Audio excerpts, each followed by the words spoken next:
And by Africa, I mean sub-Saharan Africa, okay? Let's start from a very fundamental and important thing here. To say that or think that Africa is underdeveloped owing to its own fault is false.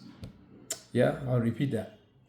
To say or think that Africa, this beautiful continent, is poor and or underdeveloped owing to its own fault is false. Just not true. You see, it's important to understand that Africa faces a lot of obstacles and permit me to call any anemitic factors. Another thing we have to get out right from the blocks is that Africa is essential, fundamental to the prosperity of the advanced countries. And when I say Africa, I mean the raw materials in the ground in Africa. They are essential to the prosperity, to the past, present, and continued prosperity and development of the advanced industrial countries.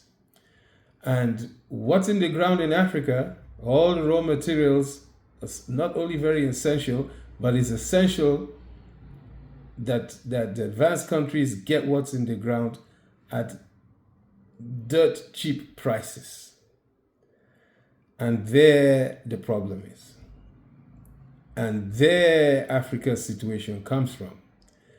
Because Africa has to be the raw material provider in the system, the world economic system we have today, where the advanced industrial countries are the manufacturers and Africa is the raw material provider. Now that's a very bad card to hold, because if you are not manufacturing, ladies and gentlemen, you are poor. You are not going to go from where you are right now, talking about Africa, to a more developed state if you are not manufacturing. And right now, nobody is going to allow you to start manufacturing. At least not the industrial countries. Because if Africa begins to manufacture, if Africa begins to add value to all its agricultural raw materials and agricultural produce and the minerals in its ground, then that's a new world. That's not the world we have anymore. And it's a world that the standard of living in Europe and the standard of living in the advanced countries will drop, will fall. And that's not funny. And so, as it is right now, ladies and gentlemen, Africa is in a fix. And you see, that is not to excuse bad governance in Africa, in many places, not all places. That's not to excuse bad governance and almost evil level corruption in many African countries. Not all, but many. No excuse for that. However, the perpetrators of such bad governance and corruption are almost encouraged by the world economic system, and I'll address that as we go down the line here. But let's start. Let me reiterate again. Africa is in a fix because it can't manufacture, and you need to manufacture to be able to earn the kind of money and the kind of money that will provide the proper extraordinary infrastructure in health and in everything that development is all concerned about. And yet, no matter what you do, you can't just break out from the raw material given continent you are. And so that's Africa for you, for now. And like I said, no excuses for bad corruption and all that, but the advanced countries will not allow Africa manufacture, and they've been the process of not allowing Africa not get out of this position, world economic system position of raw materials. This has been far back. It has been far back before many years now, and they've gone as far as imposing leaders, instituting coups, because Africans are human beings. And let me address that too. I've heard many of you here say in the messages that the West is evil. I've read many of you say that this is just evil, an evil system, and how can they do this to Africa? And well, maybe you may be surprised I'm going to say this. How won't they do that? We're all human beings. You're not going to climb up to. Nobody's going to climb up to a pedestal and then just allow everybody come up there too.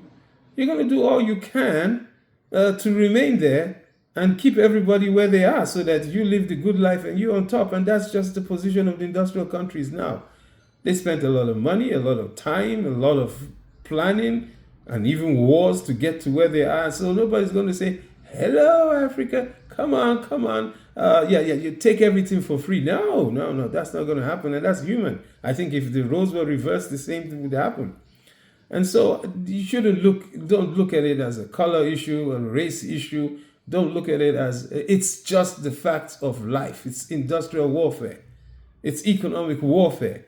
And the more want to have more, and the rich want to remain where they are and become even richer, and in the process of the rich becoming richer, the poor become what? Poorer.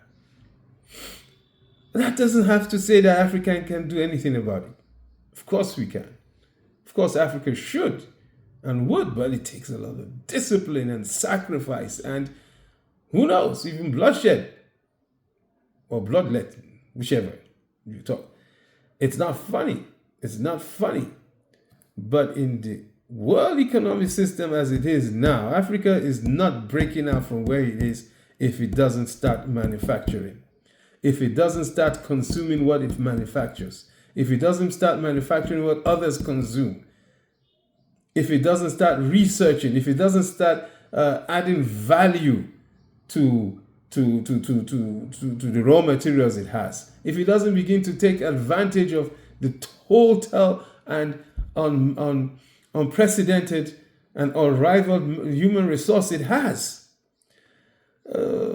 There's a lot to say. There's been this thing that Africa is rising and Africa is rising. No, Africa has not been rising. It's only been rising. The economic growth has been shooting up in certain countries because of raw material exportation. And so we had the European Revolution, I'm talking of Industrial Revolution, and therefore there was a surge in buying, excusez-moi.